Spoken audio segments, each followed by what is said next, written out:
heshiiska Manchester United iyo Carlos Baleba oo war weyn laga soo saaray. Saxafiga caanka ah ee David Denniston ayaa sheegay in kasta oo Manchester United ay xiiseynayso laacibka khadka dhexe ee Brighton, Carlos Baleba, haddana heshiiskiisu waa mid hubanti la'aan ah. Haddii qiimaha Brighton uu noqdo mid aad u sareeya, wadahadalladu ma sii socon doonaan, balse haddii uu yahay mid macquul ah, United ayaa sii wadi karta dadaalka. Waxaa sidoo kale la filayaa in kooxo waaweyn ay Baleba ku loolamaan xagaaga dambe ama mustaqbalka dhow.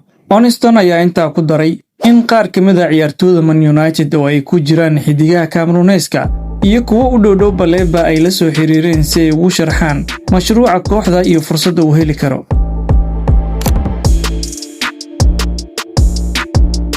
dhinaca kalena, Chelsea oo talaabo u qaaday saxiixa Garnacho.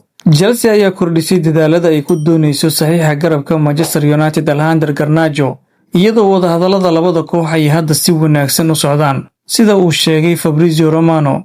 Garnacho ayaa caddeeyay in Chelsea ay tahay meesha uu door bidayo, waxaana horey la isla meel dhigay shuruudaha shakhsiga ah ee u dhexeeya ciyaaryahanka iyo Blues. Labada koox ayaa haatan ku jira wadaxaajood ku saabsan qiimaha kala iibsiga, iyadoo Chelsea ay rajeynayso inay si dhaqso ah u dhammaystirto heshiiska.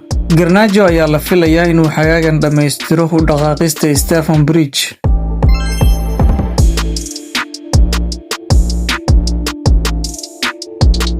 warbixinadanna waxay qayb ka ahaayeen barnaamijkii bandhiga ciyaaraha oo aan caawa ku eegayay wararkii ugu dambeeyay ee kubadda cagta iyo suuqa kala iibsiga.